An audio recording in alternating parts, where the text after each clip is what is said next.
You're standing in a museum, looking at a grainy photograph of a German airplane from 1945. Sleek, advanced, but still recognizably a plane. Wings, propeller, the logic of lift and thrust we all understand. You move to the next exhibit, another airplane, then another. The evolution seems linear, predictable. Now, forget everything you think you know about how that evolution happened.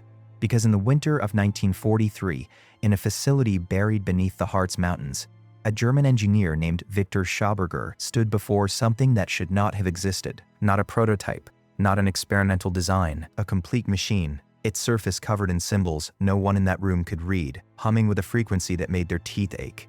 They hadn't built it, they'd found it, and now they were trying to understand it. This is about what they found, what they learned from it, and what happened to everyone who tried to tell the truth about where it came from.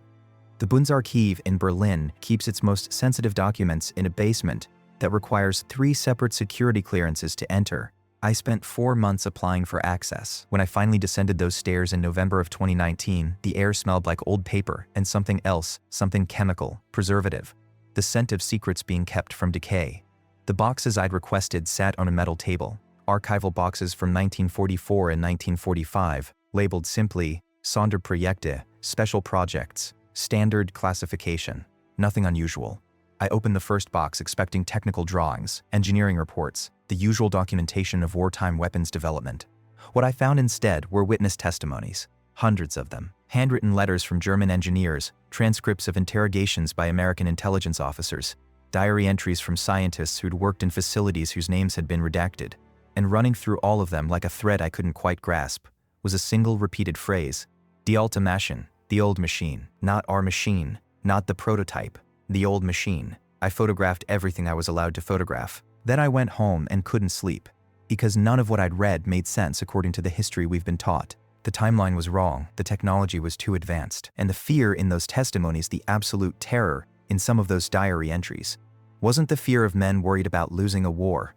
It was the fear of men who'd found something they weren't meant to find. Let me show you what I mean. Here's an excerpt from a letter written by SS Oberfuhrer Hans Kammler in March of 1945, discovered in these archives addressed to Reichsfuhrer Himmler. The resonance chamber continues to defy our understanding. Schauberger insists the geometry is not arbitrary, that every curve, every proportion was calculated according to principles we have yet to master. The material itself resists all standard analysis. When powered, the frequency it generates is identical to the measurements taken at the Prague site, the Vienna site, and the site you yourself inspected in Budapest. Identical. We did not build this. We are merely awakening it. The Prague site, the Vienna site, Budapest. I'd read about Nazi weapons programs. I'd never read about sites scattered across Europe that supposedly generated identical frequencies. Sites that contained technology the Nazis awakened rather than built. That's when I started looking at maps. The building at K. Karlovu 3 in Prague still stands. Art Nouveau facade, golden and cream, the kind of structure that draws tourists who want to photograph its ornate windows and elaborate towers. They call it the New Town Hall now. Before that, it was called something else. Between 1939 and 1945, it had no public name at all. I stood outside it in February of 2020, watching people walk past, none of them knowing what had happened in the rooms above their heads. The building was requisitioned by the SS in 1940. According to city records, it was used for administrative purposes. According to a diary entry I'd found in those Berlin archives, written by an engineer named Friedrich Haas, it was used for something else entirely. May 17, 1943. They brought me to Prague yesterday. No explanation, no briefing, just orders to report to the facility at K. Karlovu before dawn. When I arrived, they led me down. Not to an office, down. Beneath the building, through passages that seemed far older than the structure above. The walls changed as we descended, Art Nouveau giving way to stone, to something that felt ancient, deliberate, precise. And then I saw it. The chamber was circular, perhaps 10 meters in diameter. The ceiling was a dome covered in geometric patterns I couldn't decipher. Not decoration, I realized, but something functional. Something that served a purpose I didn't understand. And in the center of the room, suspended somehow without visible support, was the device. It was shaped like a bell, perhaps 3 meters tall, 4 meters at its widest point. The surface was dark, metallic, but not any metal I recognized, covered in raised symbols that seemed to shimmer as I looked at them. It was humming, a low, steady vibration that I felt in my chest, in my bones, before I heard it with my ears. Schauberger was there, He looked as shaken as I felt. "We found it 3 months ago," he said, "buried beneath the foundation. The building was constructed around it, not over it, around it, as if whoever built this place knew it was here and wanted to preserve it, protect it. We don't know. But watch." He nodded to a technician who adjusted something on a control panel they'd installed. Modern equipment, laughably crude compared to the device itself. And the humming changed, grew louder. The frequency shifted, and I felt it in my teeth and the roots of my hair. Papers on a nearby desk began to life it, not blown by wind, just lifting, rising slowly, rotating as they rose, as if gravity had become negotiable. "We measured the frequency," Schauberger said, his voice barely audible over the hum.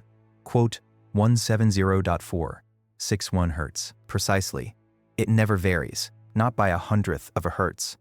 "We've run it for hours. The frequency remains exact."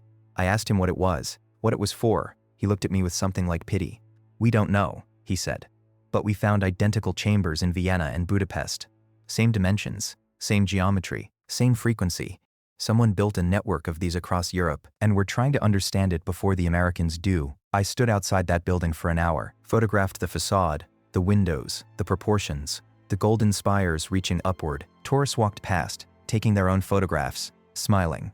None of them knew that beneath their feet, buried under decades of deliberate forgetting, was a chamber that had terrified some of the Third Reich's best engineers. I wanted to get inside, to see if anything remained, but the building is government offices now, and when I inquired about accessing the basement levels, I was told politely but firmly that those areas were not open to the public and that further inquiry would require ministerial approval. I filed for approval. 6 months later, my request was denied, no explanation given.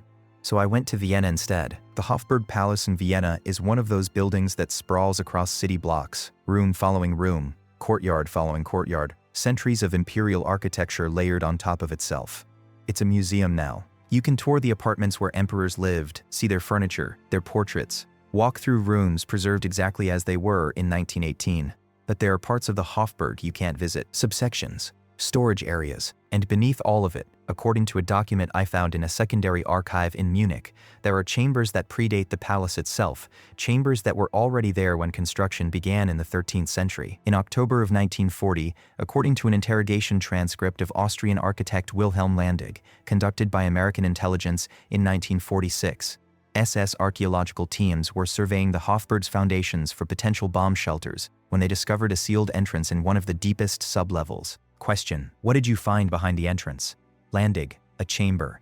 Circular, perhaps 12 meters across. The walls were stone, not cut blocks, but somehow formed, as if the stone had been poured like concrete and shaped, while still so feet I've never seen masonry like it. And the ceiling was a dome, covered in relief patterns, geometric, mathematical. I recognized some of the forms, sacred geometry, golden ratio proportions, the kind of things you see in ancient temples. But there was more, patterns I couldn't identify, patterns that seemed to move when you looked at them too long. Question: and the device? Landig: pause. Yes, in the center of the chamber, suspended, a bell-shaped object, perhaps 4 meters tall, dark metal, covered in symbols that weren't German, weren't Latin, weren't anything I could identify. It wasn't sitting on anything, was just there, floating, motionless. When we entered, it began to hum, as if it knew we were there. Question: you're saying it activated on its own? Landig: I'm saying I don't know how else to describe it. None of our equipment was connected to it, we hadn't touched it, but when we entered the chamber, it began to generate a sound, a frequency. Later, following the arrival of the engineers, they measured it. 170.461 Hz, the same frequency they'd found in Prague. Question: the same? Landig: identical. Not similar. Identical to within 1,000th of a hertz. I asked how that was possible, how two devices, buried in different cities, separated by hundreds of kilometers, could generate the exact same frequency without any apparent connection. No one could answer me. They just took more measurements and sent the data to Berlin. The interrogation transcript ends there. The next page is missing from the archive. The catalog number exists, box 47, document 23, page 4, but when I requested it, the archivist told me it had been misfiled during a reorganization in one 968 inches and could not currently be located. I asked when it might be located. She suggested I try again in a few years. Outside the Hofburg, I stood in the courtyard and looked up at the palace walls. Renaissance, Baroque, neoclassical, layers of history stacked on top of each other. each generation building atop what came before, sometimes knowing what was underneath, sometimes not, but someone had known. Someone had found that chamber in 1940 and recognized what it meant, and then spent the next 5 years trying to understand it. The Hungarian Parliament building in Budapest is one of those structures that makes you stop walking. Neo-Gothic, enormous. Its central dome, rising 96 meters above the Danube, every surface covered in intricate stonework, spires and arches and vaulted ceilings that took 17 years to complete. It opened in 1904, but according to a memo I found in the Berlin archives, dated November 1942 and marked Geheime Reichssache, Secret Reich matter, there are chambers beneath the parliament that are far older than the building itself. Memorandum from SS Brigadeführer Otto Skorzeny to Reichsführer Himmler. We have completed the initial survey of the Budapest site. As suspected, the chamber discovered during the drainage system upgrade matches the configuration found in Prague and Vienna with disturbing precision. Dimensions: 11.3 meters diameter, 7.8 meters height at dome apex. Identical to Vienna measurements.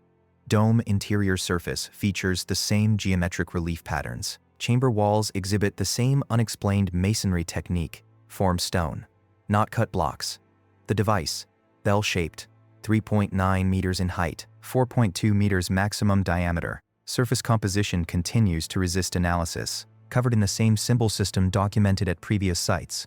Most significant finding: when activated via resonance induction, method developed by Schauberger team in Vienna, the device generates a measurable anti-gravitational field extending approximately 2.7 meters from the surface. Small objects, paper, tools, measurement devices demonstrate weight reduction of 87% within the field.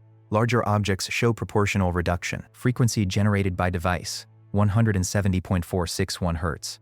Number variation detected across 14 hours of continuous operation. Recommendation: immediate construction of experimental housing to contain device for transport to Thuringia facility. The pattern is undeniable now. Someone built a network of these across Central Europe. We need to determine who, when, and for what purpose. More importantly, can we replicate it?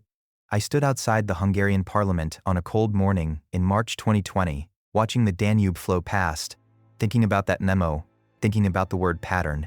3 cities, 3 chambers, 3 identical devices, all generating the same frequency, all demonstrating the same impossible effect. Weight reduction, not elimination. Not the science fiction version of anti-gravity where things just float away, but precise, measurable reduction of gravitational effect. 87%, nearly weightless, nearly free, and no one knew who had built them. I wanted to go inside, to access the basement levels, to see if anything remained following 78 years of governments and renovations and deliberate forgetting. I filed requests through proper channels. I was told the areas I wanted to access were structural support spaces, not open to visitors or researchers. I filed additional requests, citing historical research purposes.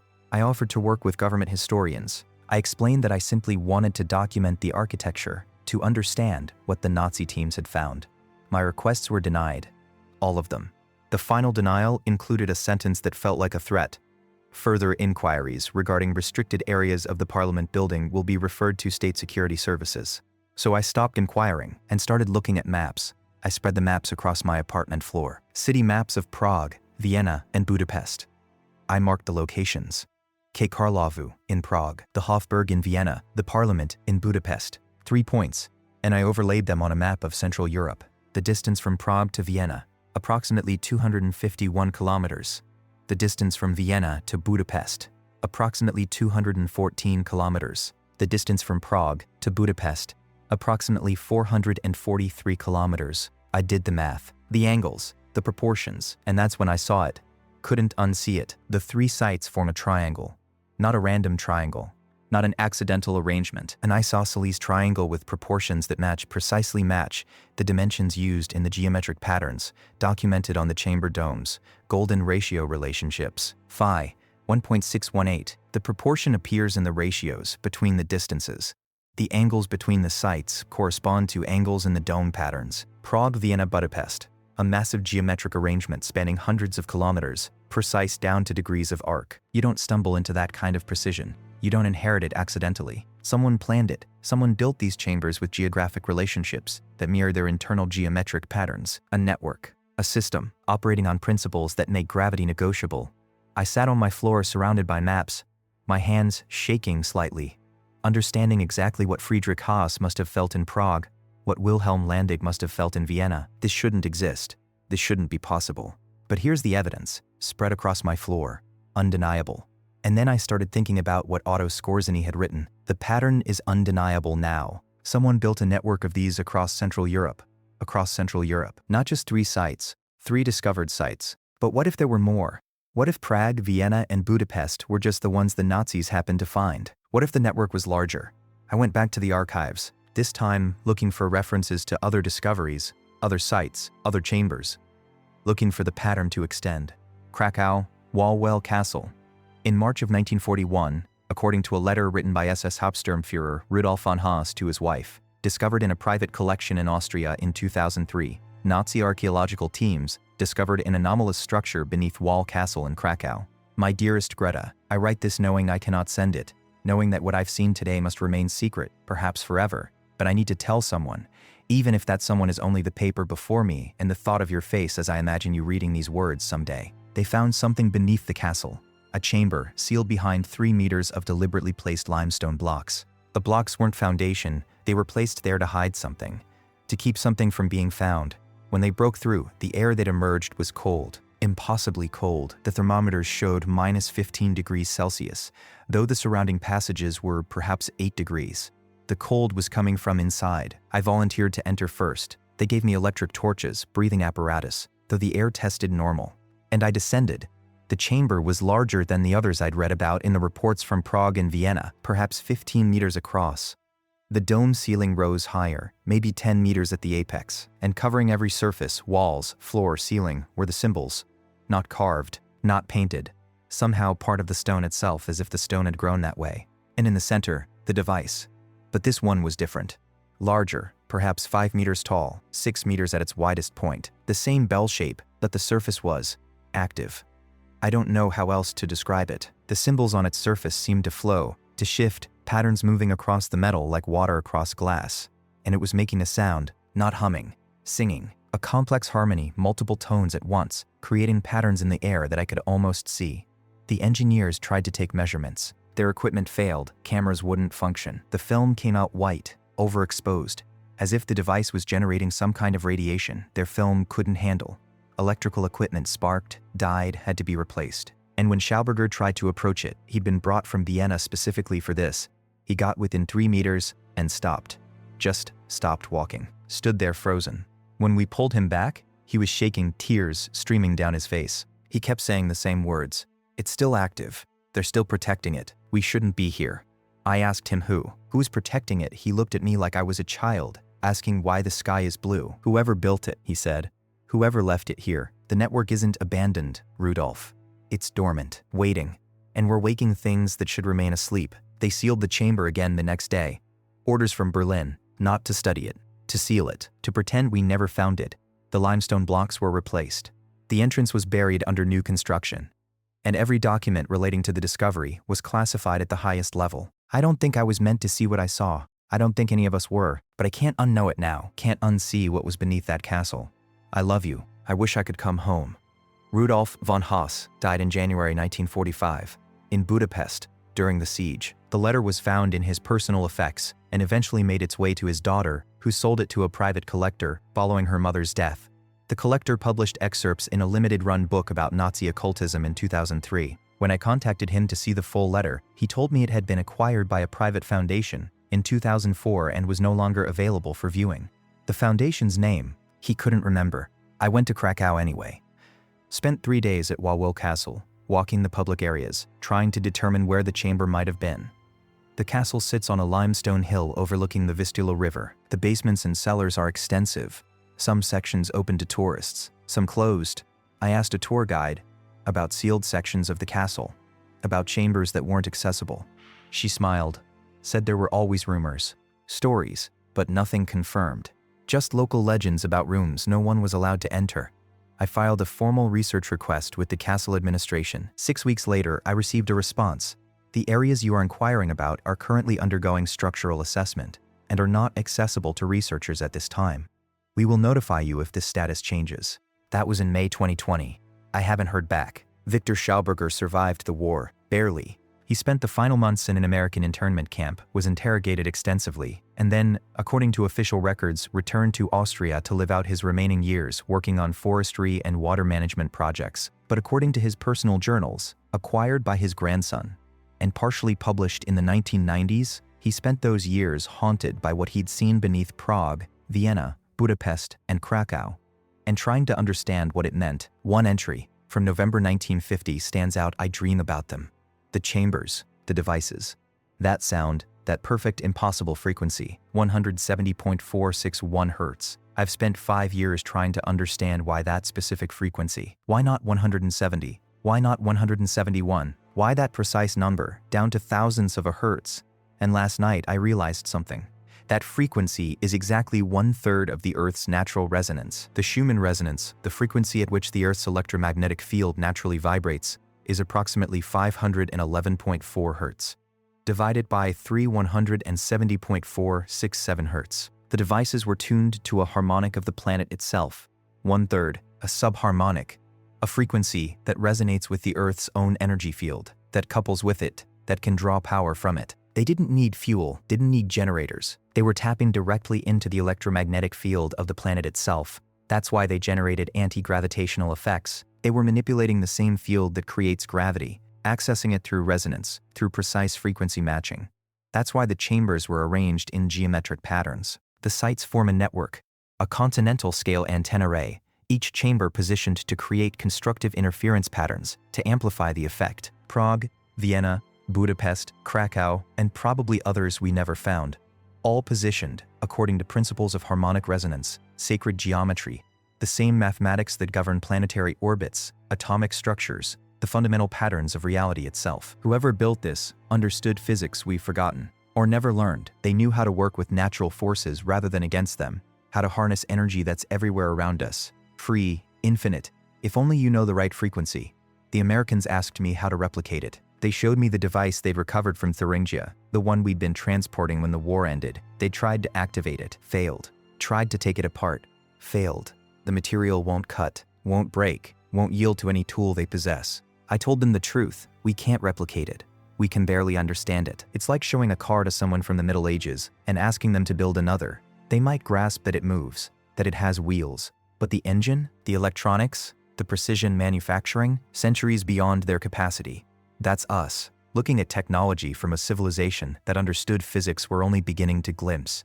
A civilization that built these chambers across Europe and then, what? Vanished? Collapsed? Were destroyed? I don't know, but I know they left these behind. And I know the Nazis found them and tried to weaponize them, tried to understand them in time to win a war they were already losing. And I know that what we learned, what I learned, can never be made public. The Americans were very clear about that. The Russians too, in their own way. Both sides recovered devices. Both sides classified everything relating to them at the highest possible levels. And both sides made it very clear that anyone who speaks publicly about what was found will face consequences.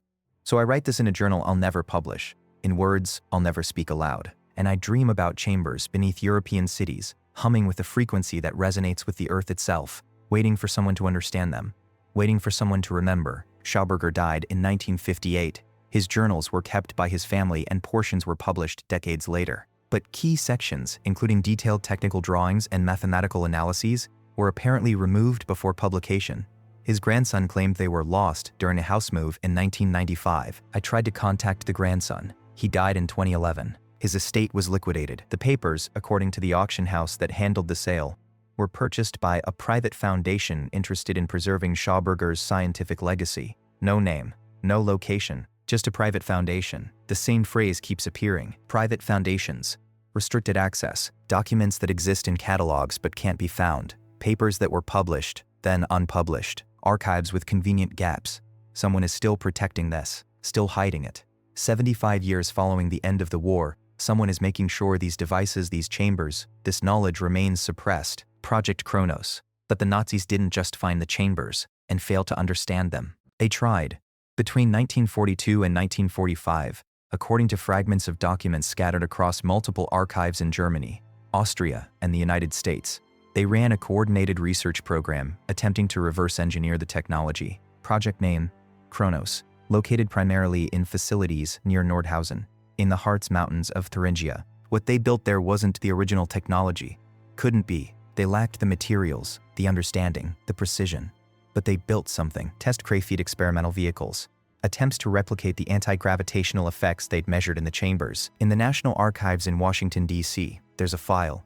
Declassified in 1995, a report written by American intelligence officers who inspected the Nordhausen facility following its capture in April 1945. Facility Assessment Report, Site Nordhausen, 4 date April 17, 1945, inspecting officers, Major James T. Harrison, Captain Robert Chen. Summary, the facility designated Nordhausen 4 consists of underground chambers extending approximately 400 meters into the mountainside. Primary chamber dimensions, 50 meters length, 30 meters width, 15 meters height. It's constructed between 1942 to 1944, according to recovered documents. Notable findings. 1. Test apparatus designated Glocke, a parrot. Large bell-shaped device. Approximately 4 meters in height, 3.5 meters diameter at base, constructed of unknown metallic alloy. Surface covered in non-German symbols of unknown origin. Device appears damaged. Surface shows signs of extreme heat exposure, partial melting, along one side. 2. Support equipment. Extensive electrical generation capacity. Multiple high-voltage systems. Frequency generation equipment, capable of producing precise frequencies up to 500 Hz. Cooling systems of unusual design. 3. Documentation. Recovered approximately 15,000 pages of technical documents, engineering drawings, test results. Much documentation appears to reference devices located in Prague, Vienna, and Budapest. Multiple references to resonance matching, field coupling, and gravitational field manipulation. 4. Test results. According to recovered documents, the device, Glocke, was successfully activated on 3 occasions between December 1944 and March 1945. Effects reported. Significant weight reduction of objects placed in proximity, 75% reduction. Generation of electromagnetic field measurable up to 200 meters from device. Unusual temporal effects, reported by personnel. Watches running fast/slow. Perception of time distortion. 7. Fatalities attributed to direct exposure to device during operation. 5. Damage assessment. Facility appears to have been deliberately sabotaged prior to capture. Critical components removed or destroyed. Many technical documents burned. Device itself appears to have been subjected to sustained weapons fire, possibly an attempt to prevent capture. Recommendation: immediate seizure of all remaining materials and personnel for transport to United States for further study. Device itself should be classified at highest level and removed under security protocols. Signed, Major James T. Harrison. The device was shipped to the United States in May 1945. According to shipping manifests, it was transported to Wright Field in Ohio. And then the paper trail ends. No further documentation exists in the public record. No reports on further testing. No analysis. No conclusions. It just vanishes from the archive. But people saw it. Soldiers who helped transport it. Engineers who examined it. Base personnel who watched it being moved under heavy guard. Loaded onto trucks. Driven away in the night. And some of them talked about it. Years later, in interviews with UFO researchers, in memoirs, in deathbed confessions. In 1997, a man named Thomas Keller gave an interview to a researcher investigating Nazi technological programs. Keller had been a corporal in the U.S. Army, part of the unit that captured Nordhausen in 1945. He was 73 years old at the time of the interview. He died 6 months following the interview. Interviewer: can you describe what you saw at Nordhausen? Keller: I can describe it. Whether you'll believe me is another question. We went into that facility expecting weapons. V-2 rockets. Maybe. Chemical weapons. Something conventional. Instead, we found, I don't know what to call it. The bell, they called it. Die Glocke. It was sitting in this enormous chamber carved out of the mountain. And it was just wrong. Wrong shape, wrong materials, wrong everything. Interviewer: wrong how? Keller: it was smooth. Too smooth, like it had been poured or grown, not assembled. No seams, no bolts, no welds. Just this continuous surface covered in symbols that looked like nothing I'd ever seen. And it was heavy. Jesus, it was. We tried to lift it with a crane, an industrial crane, rated for 10 tons, and it barely moved. But according to the documents we found, when it was running, things next to it became weightless. You understand what I'm saying? Something that heavy, it took a crane to move it. But when it was active, it made other things weightless. Interviewer: did you see it operating? Keller: God, no. They'd disabled it before we arrived, sabotaged it, but we found the test reports. We found photographs of test runs, objects floating, not blown by, not suspended by wires, just floating, rotating slowly in midair while this thing hummed. And the photographs showed something else. The air around it looked strange, distorted, like heat shimmer, but more structured, like the space itself was bending. Interviewer: what happened to it? Keller: they shipped it out. Middle of the night, huge convoy, military police everywhere. I heard it went to right field. Following that, long pause. I tried to find out years later. Wrote letters, made phone calls. Every inquiry got the same response. Classified. No such program exists. We have no record of the device you're describing. But I know what I saw. I touched that thing, felt how cold it was. It was always cold, even in a warm room, like it was pulling heat out of the air. I know it was real. Interviewer: do you think the Germans built it? Keller: no, I don't. The Germans found it, or found something like it and tried to copy it. We found the documents about the other sites, Prague, Vienna, all of them. Chambers full of devices like this one, scattered across Europe, all humming with the same frequency. The Germans didn't build those. They found them, and they were trying to figure out how to use them when the war ended, trying to weaponize something they barely understood. Thank God they ran out of time. Thomas Keller's interview was published in a small circulation journal about alternative technology. The journal folded in 1999. Copies are extremely difficult to find. I managed to acquire one through a private seller who specializes in unusual historical documents. When I tried to verify Keller's service record, I found his name in Army personnel databases, confirmed he served in Germany in 1945. But when I requested his complete service record under FOIA, I received a response stating that portions of his record were destroyed in a fire at the National Personnel Records Center in 197 to 3 inches, and therefore unavailable. The fire is real. It destroyed millions of records. Very convenient. The Americans weren't the only ones capturing Nazi technology at the end of the war.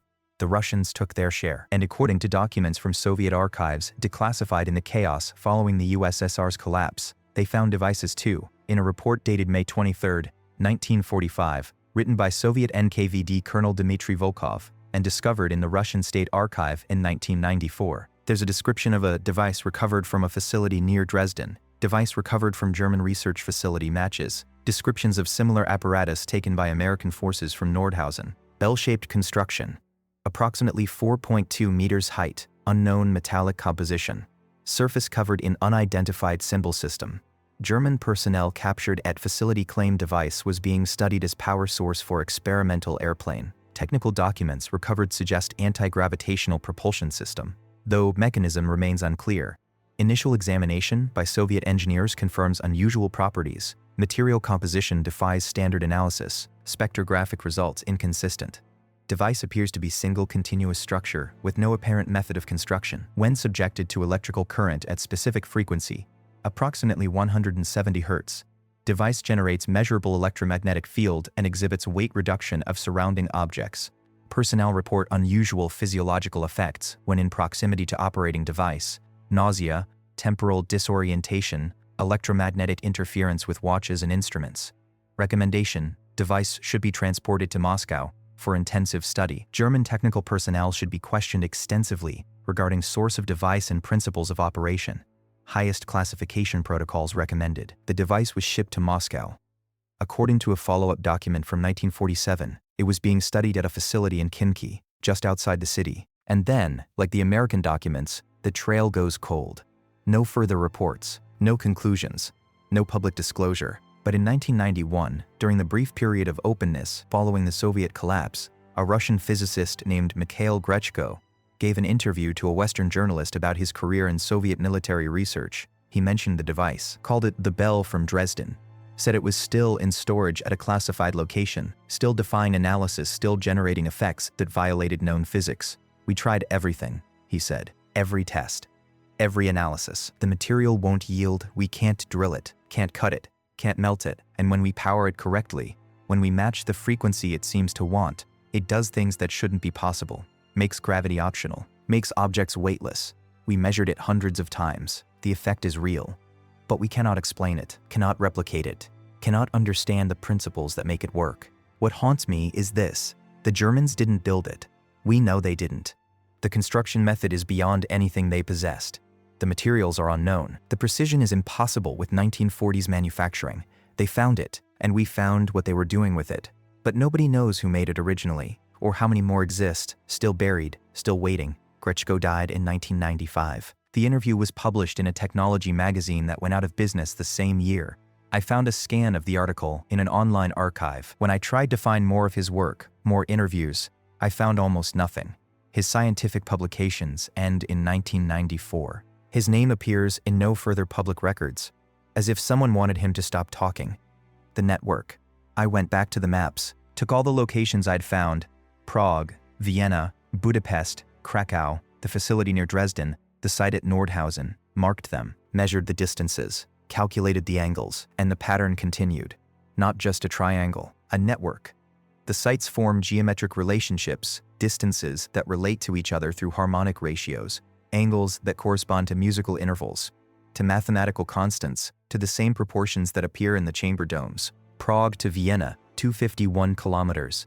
Vienna to Budapest, 214 kilometers. Prague to Krakow, 293 kilometers. The ratios between these distances: 1.173, Prague-Vienna to Vienna-Budapest, 1.167, Prague-Krakow to Prague-Vienna. These numbers are close to the 12th root of 2, 1.189. The frequency ratio and equal temperament. Musical tuning, the harmonic structure underlying Western music, based on mathematical principles that create consonants, that resonate naturally, that feel right to human perception. Someone built these chambers at locations chosen to create harmonic resonance at continental scale, not arbitrary locations, not random discoveries. Precise positions calculated according to principles of resonance, of frequency, of how waves interact across distance. And if these 6 sites form part of a larger pattern, if there are more chambers, still undiscovered or deliberately hidden, then we're looking at something staggering. A network spanning Europe, possibly beyond, all tuned to work together, to generate effects through constructive interference, to manipulate gravitational fields through harmonic resonance with the Earth itself. Who builds something like that? Who has that knowledge, that precision, that vision? Not the Nazis. They found it. They tried to understand it, failed.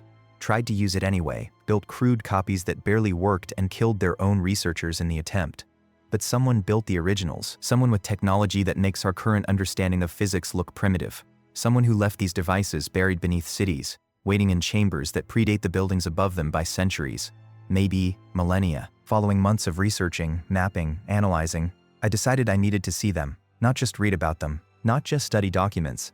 I needed to stand in those places, to feel what the Nazi engineers must have felt, to see if anything remained. So I made a list: Prague, K. Karlovu Building, Vienna, Hofburg Palace basements, Budapest, Parliament building sublevels, Krakow Wawel Castle lower chambers. And I started filing access requests, official requests through proper academic channels, research proposals, explaining my project, my credentials, my intentions. The responses came back over several months, all negative, all using similar language. Prague, the areas you have requested access to are not currently open to researchers due to ongoing structural assessment and preservation work. Vienna, the basement levels of the Hofburg are restricted government spaces. Access is not granted for private research purposes.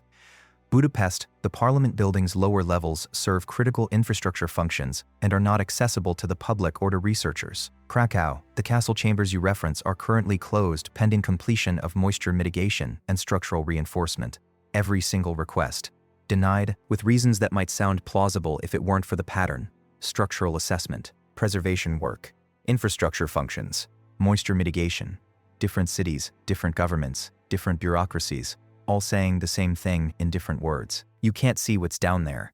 I tried a different approach, contacted local historians in each city, asked if they knew anything about the sites, about wartime discoveries, about sealed chambers. Most never responded. 2 responded briefly, saying they weren't familiar with what I was describing. One, a historian in Prague named Jana Kovachova, sent a longer message: I know the building you're asking about. And yes, there are stories, local stories, not official history, about things found beneath old buildings during the war, about German teams excavating in places they shouldn't have been excavating.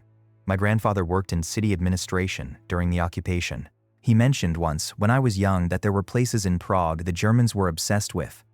Buildings they requisitioned not for offices, but for what was underneath them. But he never elaborated. And when I grew older and tried to ask again, he wouldn't discuss it, said it was better forgotten. said some things that happened during the war should stay buried. I've tried to research this myself. Access to those buildings' lower levels is difficult. Requests are denied. Official records from the occupation period are incomplete. It's like someone went through the archives and removed anything that might confirm what you're looking for. I wish I could tell you more, but I've learned that in Prague, there are some questions you're not supposed to ask. Good luck with your research. And be careful. Be careful. She actually wrote that.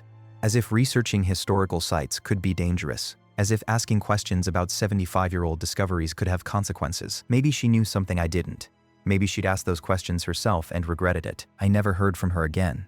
My follow-up emails went unanswered. Here's what haunts me. If the Americans and Russians both recovered devices in 1945, and if those devices are still being studied in classified facilities 75 years later, what have they learned? The anti-gravitational effects are real. Multiple witnesses confirmed them. Multiple documents described them. Objects becoming weightless. Field effects extending meters from the devices. Weight reduction measured at 6.087%. If that technology was reverse engineered, even partially understood, it would transform everything. Transportation, energy, space exploration. The entire industrial infrastructure of modern civilization is based on fighting gravity, on burning fuel to generate thrust, on brute force solutions to the problem of mass. But if you could make things lighter, if you could manipulate gravitational fields, you wouldn't need massive rockets, wouldn't need wings, wouldn't need to carry tons of fuel. You'd need precision, frequency, understanding of harmonic resonance with Earth's natural electromagnetic field. And there have been sightings, thousands of them. Objects that move in ways conventional airplanes don't, that accelerate impossibly, that make right-angle turns at high speed, that glow with strange light, that generate electromagnetic interference. The official explanations have changed over decades. Weather balloons, swamp gas, mass hallucination, misidentified airplanes, temperature inversions, ball lightning.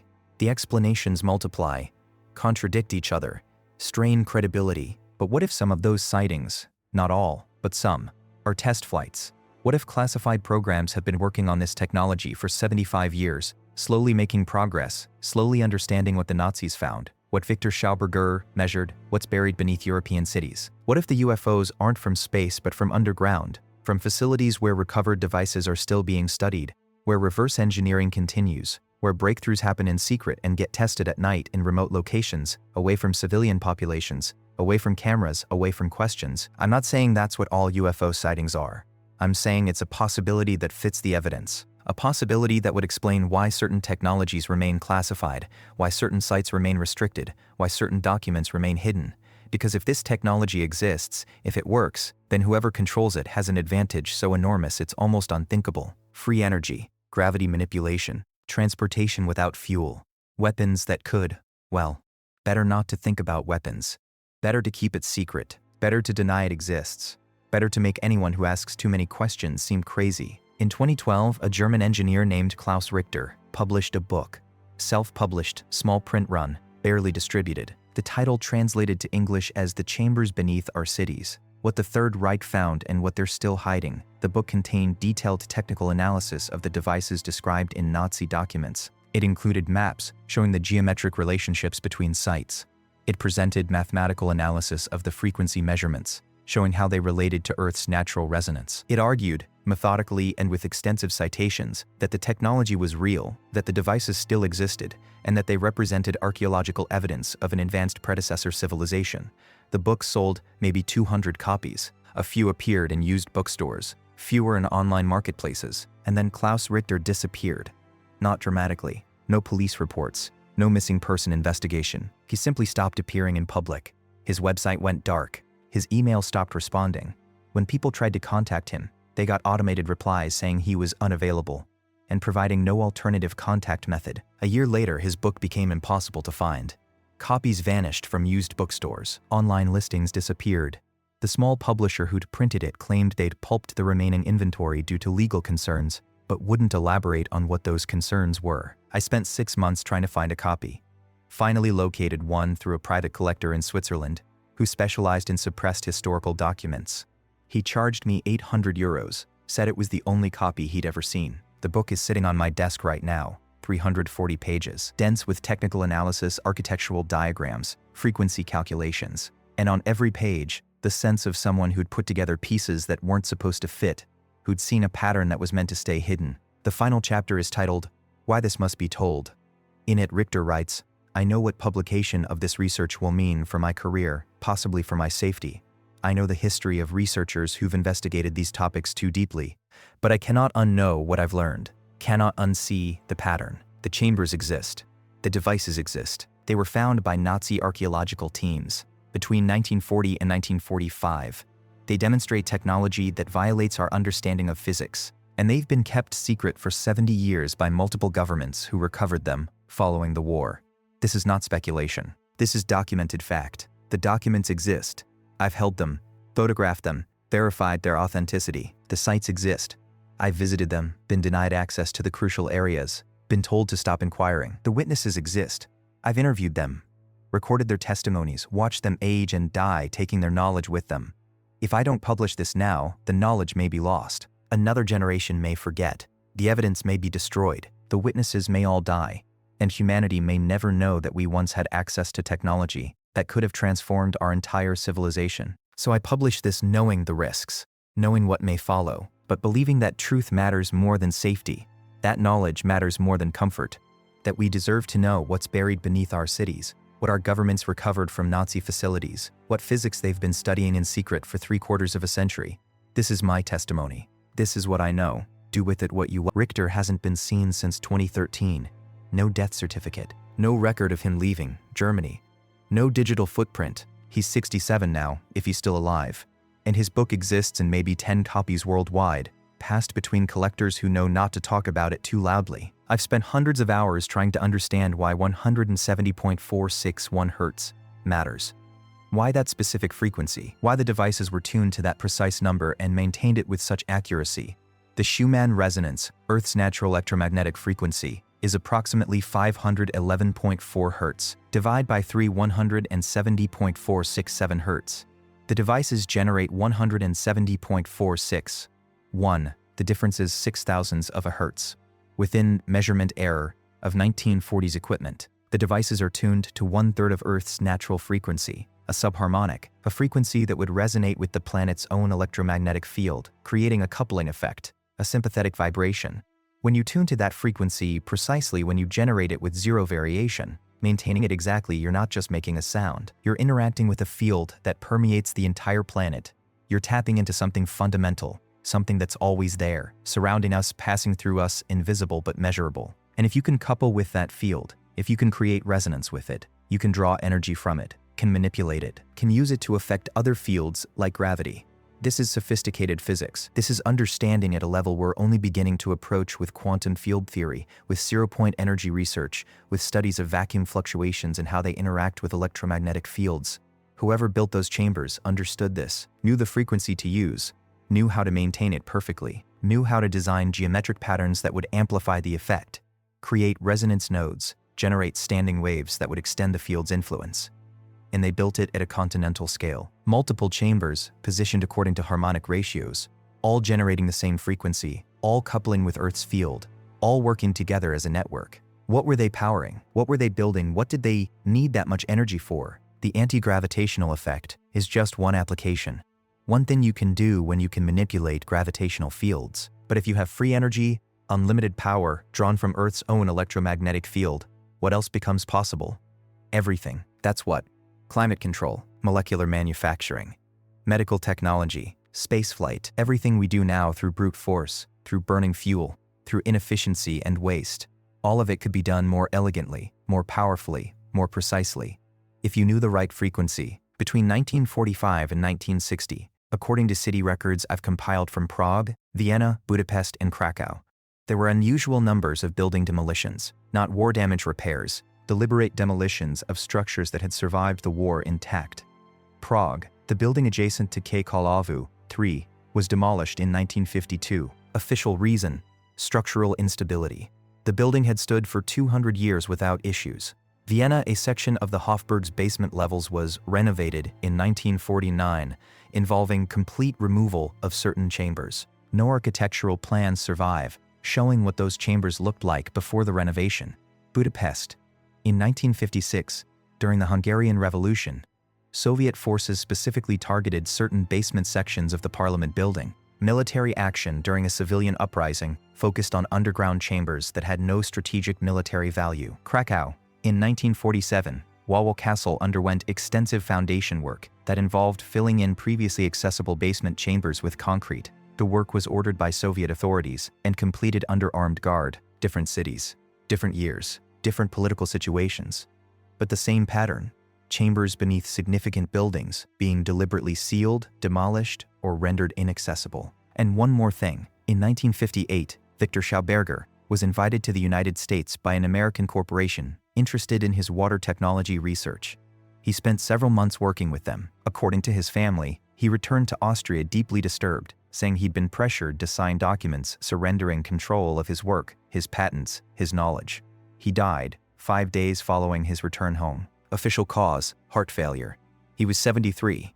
His son Walter claimed the Americans had broken his will, that they'd forced him to sign away everything he knew, everything he'd discovered, everything he'd learned from the chambers, and that the knowledge killed him, not physically, but spiritually. The knowledge that what he'd tried to protect, tried to keep from being weaponized, had been taken anyway. His technical papers, the detailed analyses he'd written about the chambers, the frequency measurements, the geometric calculations, were confiscated by Austrian authorities shortly following his death. Official reason, potential security implications. They've never been returned, never been made public. According to requests filed by his descendants, they're held in a classified archive in Vienna.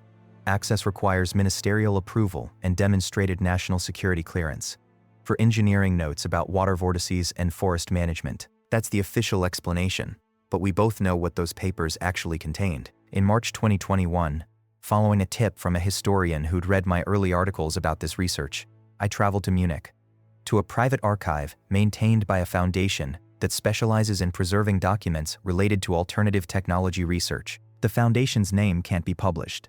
They made that a condition of access, but they had documents, original documents from Nazi facilities, recovered by American troops in 1945, somehow acquired by private collectors over the decades, eventually consolidated in this archive. I spent 3 days there wearing white gloves, photographing pages with a camera that had no internet connection, working alone in a room with no windows, and I found something, a test report, dated February 13, 1945, from the Nordhausen facility, describing the third and final successful activation of their experimental device, their attempt to replicate the technology they'd found in the chambers. Test protocol, device activation 3 date, February 13, 1945, 2347, personnel Dr. Hermann Oberth, supervising Victor Schauber, technical consultant, 6 engineering staff, 4 security personnel. Procedure, device powered to resonance frequency, 170.461 Hz, using modified Tesla coil array.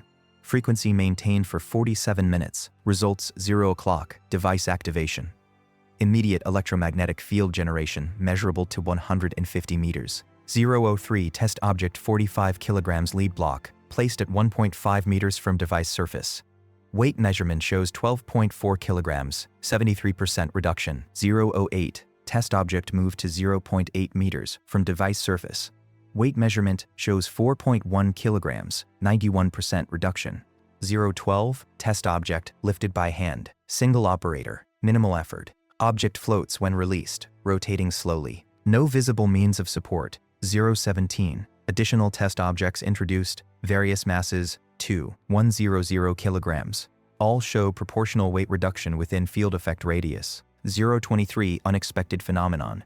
Air temperature within 5-meter radius drops by 18 degrees Celsius. Frost forms on metal surfaces. Source of heat removal unclear. 031 personnel report temporal perception anomalies. Watches show varying rates. Some running fast by 2-3 minutes. Others slow by similar amount. Phenomenon resolves when personnel exit effect radius. 042, device begins generating secondary harmonics. Additional frequencies detected at 85.2 Hz. and 341.8 Hz, subharmonic and double harmonic of primary. Field effect radius extends to 280 meters. 047. Emergency, shut-on aid, technical failure in power supply. Device continues operating for additional 23 seconds following power termination, apparently drawing energy from unknown source. Final observations. Device demonstrated sustained anti-gravitational field generation, exceeding all previous tests. Weight reduction effect reached 91%, suggesting near-complete gravity field manipulation possible with proximity. Temporal anomalies suggest interaction with space-time metric, not merely gravitational field. Device's ability to continue operating following power shutdown indicates it was drawing energy from ambient field, possibly coupling with Earth's electromagnetic resonance, as Schauberger theorized. Material stress analysis shows device suffered structural damage during extended operation. Microscopic fractures detected. Device may not survive additional testing. Recommendation: no further testing until device can be studied using non-destructive methods. Current understanding insufficient to risk destroying only functional prototype. Signed, Dr. Hermann Oberth. The report ended there. No further tests were documented. The war ended 2 months later. The device was shipped to the United States. And Hermann Oberth, one of the fathers of modern rocketry, never published anything about this research. Spent the rest of his career working on conventional rocket propulsion, never mentioning the technology that could have made rockets obsolete. He died in 1989. In his final years, he gave occasional interviews about his career. In one interview, conducted in 1984, he was asked if he'd ever worked on any classified projects he couldn't discuss. His response: "We all worked on things we couldn't discuss. Things that, if successful, would have changed everything. But they weren't successful. Or they were too successful. I'm old now, I've made my peace with it." The interviewer pressed him, asked what he meant by too successful. Oberth smiled, said some technologies are too powerful to release. Not because they don't work, because they do. And the world isn't ready. May never be ready. The men who control energy don't want free energy. The men who control transportation don't want gravity to be optional. The men who control everything don't want anything to change. So some technologies stay hidden. Some knowledge stays classified. And men like me go to our graves, knowing we found something wonderful and were forbidden to share it. He refused to elaborate. I couldn't leave it alone. Couldn't just accept the documents, the testimonies, the tantalizing fragments. I needed to see for myself if anything remained, if any trace of this technology could still be detected. So in September 2021, I returned to Prague, not to request official access. Those requests had failed, but to try something else. I brought equipment, a digital frequency analyzer sensitive to 0.001 Hz, a Gauss-meter for measuring electromagnetic fields, temperature sensors, a camera with timestamp and GPS encoding, everything small enough to carry in a backpack, everything with rechargeable batteries, everything I could use quickly if I found an opportunity. I spent 3 days watching the building at Kharkiv, learning the schedules, when deliveries arrived, when staff left, when security changed shifts. The building is government offices now, Health Services Administration, according to the sign out front. Boring, bureaucratic, normal. On the 4th day, during lunch hour when the building was least supervised, I walked in like I belonged there, found a stairwell, descended, followed the basement corridor as far as it went, reached a locked door at the end. No marking, no sign, just a door with an electronic lock requiring a keycard I didn't have. But next to the door was a ventilation grate. Standard metal grate, maybe 40 centimeters square, covering an air duct that presumably connected to the spaces beyond. I could feel air moving through it. Cold air, colder than it should be, in a basement during September. I pulled out the frequency analyzer, held it near the grate, turned it on, and there it was, 170.461 Hz. Faint, background level, but present, a frequency that shouldn't be there, that had no natural source. That exactly matched, the frequency documented in Nazi reports from 1943. My hands shook as I recorded it. As I photographed the analyzer display showing the frequency, the timestamp, the GPS coordinates. As I felt the cold air coming through that grate, carrying the hum I could barely hear but could definitely feel. Something is still down there. Still generating that frequency following 78 years. I measured for 10 minutes. The frequency never varied. 170.461 Hz. Precise. Constant. Impossible. Then I heard footsteps. Security guard, probably. I packed my equipment and left quickly, walking like I had every right to be there, trying to keep my expression neutral, despite the adrenaline making my heart race. I haven't been back, haven't tried to access that building again. Because now I know, and knowing changes everything. Who built the chambers? Not the Nazis, they found them. Not any historical civilization we have records of. The technology is too advanced. So who? When? The architecture suggests they predate the buildings above them by centuries, maybe more. But how much more? Are we talking about technology from 500 years ago? 1,000? 5,000? Why Europe? Or is it just Europe? Are there chambers like this on other continents, still undiscovered or successfully hidden? The geometric pattern suggests a network, and networks don't stop at continental boundaries. What was the purpose? Anti-gravitation is one application. Free energy is another, but a continental scale network of these chambers suggests something bigger, something we haven't imagined. Communication, transportation, weather control, or something we don't have concepts for because we've never had the technology to think about it. Why were they buried? Why sealed? Why hidden? Did the civilization that built them collapse? Were they deliberately buried to prevent misuse? Or were they hidden by later civilizations that found them and couldn't understand them? Why is this still classified? The war ended 79 years ago. The Cold War ended 35 years ago. Why are these sites still restricted? Why are documents still hidden? Why are researchers still silenced? What are they protecting? What are they afraid of? And most importantly, if this technology exists, if it works, if governments have been studying it since 1945, what have they learned? What can they do now that the public doesn't know about? What applications have they developed? What programs run in underground facilities, testing devices that manipulate gravity, that draw power from Earth's electromagnetic field, that make our public technology look deliberately primitive? Imagine if this technology was released, if the principles were published, if researchers worldwide could study it openly, build on it, develop applications. Free energy, not almost free or cheaper than current methods. Free, drawing power from Earth's own electromagnetic field, unlimited, everywhere, accessible to anyone with the knowledge to tap into it. Gravity manipulation, transportation that doesn't require wheels or wings or massive fuel consumption. Vehicles that simply move, rising and descending by adjusting their coupling with gravitational fields. Silent, efficient, elegant. Space exploration transformed. No need for giant rockets, no need to carry tons of fuel to escape Earth's gravity. Just small vehicles that make gravity optional, that can reach orbit using minimal power, that can travel between planets without carrying their fuel with them. Manufacturing transformed. When you can make things weightless, you can work with materials in entirely new ways, can build structures that would collapse under their own weight using conventional methods, can create with a freedom that's currently impossible.